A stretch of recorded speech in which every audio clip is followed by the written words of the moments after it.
Genesis, chapter 26. Si Isaac mipuyo didto sa Gerar. Isa, ug may gutom sa yuta, labot pa sa unang gutom sa mga adlaw ni Abraham, ug mayad to si Isaac kang Abimelech nga hari sa mga Filistihhanan sa Gerar. Dalawa, ug mitungha kanya si Jehovah, ug siya mingon kanya, dili ka maglagsong ngadto sa Ehipto, pumuyo ka sa yuta nga akong iganggan kanimo. Tatlo, pumuyo ka nining yuta, ug ako magauban kanimo, ug ikaw pagapanalanginan ko, kay kanimo og sa imong kaliwatan, igahatag ko nga tanan kining mga yuta, ug pagatukorin ko ang panumpa nga gipanumpaan ko kang Abraham nga imong amahan. Apat, ug pagapadaghanan ko ang imong kaliwatan inggan sa mga biton sa langit, ug igahatag ko sa imong kaliwatan kining tanan nga mga yuta, ug ang tanang mga nasod sa yuta mapanalanginan diha sa imong kaliwat. 5. Kay nagpatalinghog si Abraham sa akong tingog, ug gibantayan niya ang akong tulumanan, ang akong mga sugo, ang akong mga pamatasan, ug ang akong mga balaod. 6. Biusa, mipuyo si Isaac sa Gerar. 7. Ug ang mga tawo na idtong dapita na nagpangutana kanya mahatungod sa iyang asawa, ug siya mitubag, siya akong igsoon nga babay, kay nahadlok siya sa pag-inggan, siya akong asawa, kay tingali, matud niya, patyon ako sa mga tawo nining dapita tangod kang Rebecca, kay maanyag siya nga pagatan ewan. 8. Ug nahitabo nga, sa nagpuyo siya didto sa daghang mga adlaw, si Abimelech, nga hari sa mga Filistihhanan, mitambo sa isa ka tamboanan, ug hingkit-an niya si Isaac nga naglangaw-langaw uban kang Rebecca nga iyang asawa.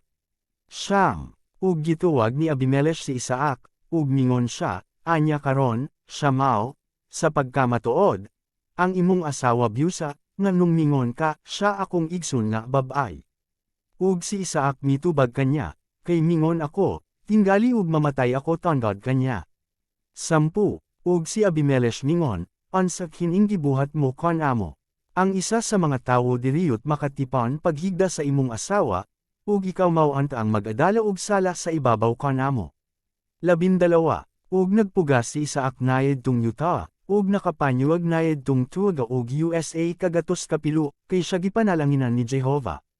11. Anya si Abimelech nagsugo sa tanan nga mga tawo nga nagainggan, ang magatandog nining toohanakun sa iyang asawa, sa pagkamatuod, pagapatyon siya. 13. Ug ang tawo midako og nagpadayon sa pagdako hangtod nga siya nahimo nga 12 dako gayod. 14. Ug nakapanag-iya siya sa mga panon sa mga karnero, ug nakapanag-iya sa mga panon sa mga baka, ug dako nga panimalay, ug nang asina kanya ang mga Filistihhanan. 15.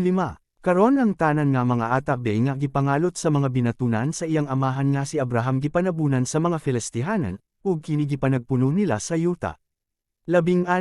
Ug mingon si Abimelech kang Isaac, pailayo ka kanamo, kay ikaw labi pagayod nga gamhanan kay kanamo. 17. Ug si Isaac mipahawa didto, ug gipatindog niya ang iyang mga balong-balong sa walog sa Gerar, ug mipuyo didto. 18.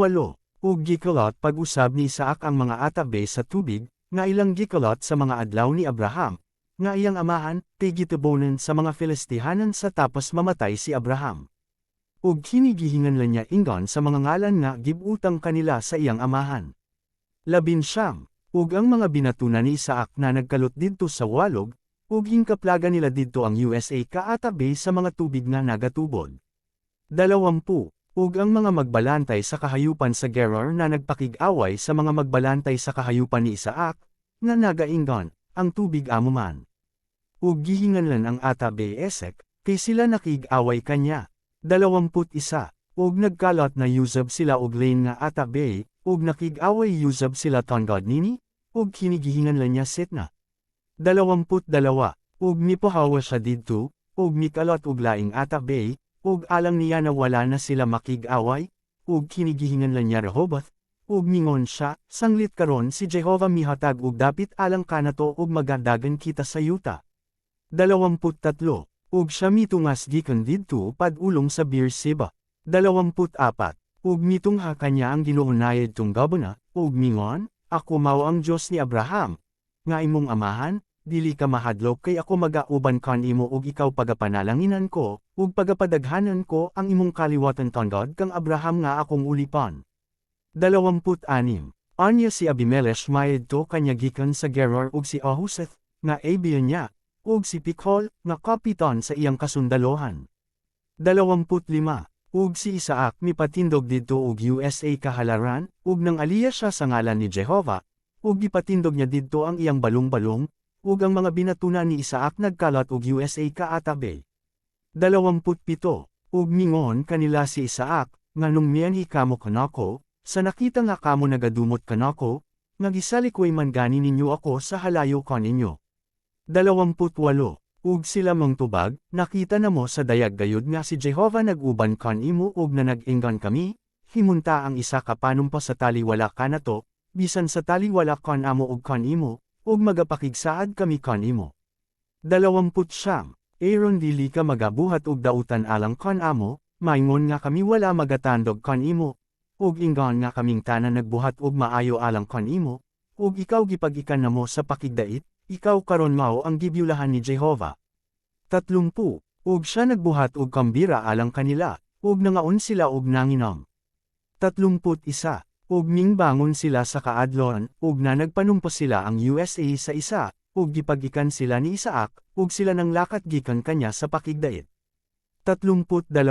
Ug naedtong adlaw gayod na hitabo nga miabot ang mga sulogon ni Isaac, ug na nagsugilan kanya mahatungod sa atabe nga ilang gikalat ug sila na nag-inggan kanya, ang tubig hingkaplagan namo.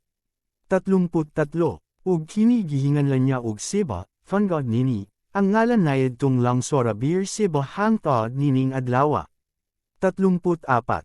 Ug sa may panuigan na si Esau nga kapatan katuwag ng asawa siya kang Judith, anak nga babay ni Biri, nga Hithanan, ug kang Basmat, anak nga babay ni Elon, nga Hithanan. 35. Ug kini sila mao ang kapatan sa kalag alang kang Isaac ug kang Rebecca.